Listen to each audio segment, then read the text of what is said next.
সামনেই তো রমজান মাস আসছে। আপনারা বিভিন্ন ধরনের ডালের বড়া কিংবা পেঁয়াজু তৈরি করবেন। আজকে আপনাদের সাথে একটা ডিফারেন্ট ধরনের বড়ার রেসিপি শেয়ার করছি।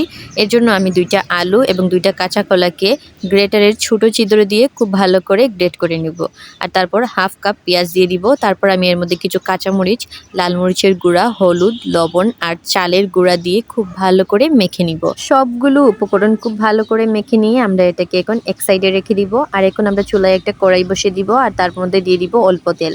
আর এই বড়াটা তৈরি করতে আপনাকে এটাকে ডুবো তেলে ভাজতে হবে না, এটাকে আপনারা অল্প তেল দিয়ে ভেজে নিলেই হবে। তেলটা যখন গরম হয়ে আসবে তখন আমরা এর মধ্যে এই আগে থেকেই মেখে রাখা উপকরণটাকে বড়ার শেপ করে গরম তেলের মধ্যে দিয়ে দিব। আর তারপর আমরা কিছুক্ষণ অপেক্ষা করব। যখন এক সাইড একটু হয়ে আসবে তখন আমরা চামচের সাহায্যে উল্টে অপর সাইড দিয়ে দিব। আর এরকমভাবে এটাকে উল্টে পাল্টে খুব ভালো করে মুচমুচে করে ভেজে নিব। আর যখন বড়াগুলোর কালার এরকম হয়ে আসবে তখন বুঝে নিতে হবে এগুলোকে মুচমুচা করে ভেজে নেওয়া হয়ে গেছে।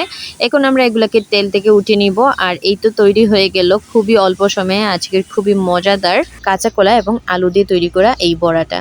এটাকে আপনারা শুধু শুধু খেতে পারেন, আবার চাইলে এটাকে ভাতের সাথেও খেতে পারেন। অসম্ভব মজার ছিল এই বড়াটা। আশা করি আপনাদের কাছেও এই বড়া রেসিপিটি অনেক ভালো লেগেছে। রেসিপিটি ভালো লাগলে অবশ্যই আমার চ্যানেলকে সাবস্ক্রাইব করে আমার পাশে থাকবেন। আর এরকম নতুন নতুন ভিডিও পেতে অবশ্যই আমার পাশে থাকবেন। আমাকে কমেন্ট করে জানাবেন আমার এই রেসিপিগুলো আপনাদের কাছে কেমন লাগে। আজকের জন্য এই পর্যন্তই। সবাই ভালো থাকবেন, সুস্থ থাকবেন। আল্লাহ হাফিজ।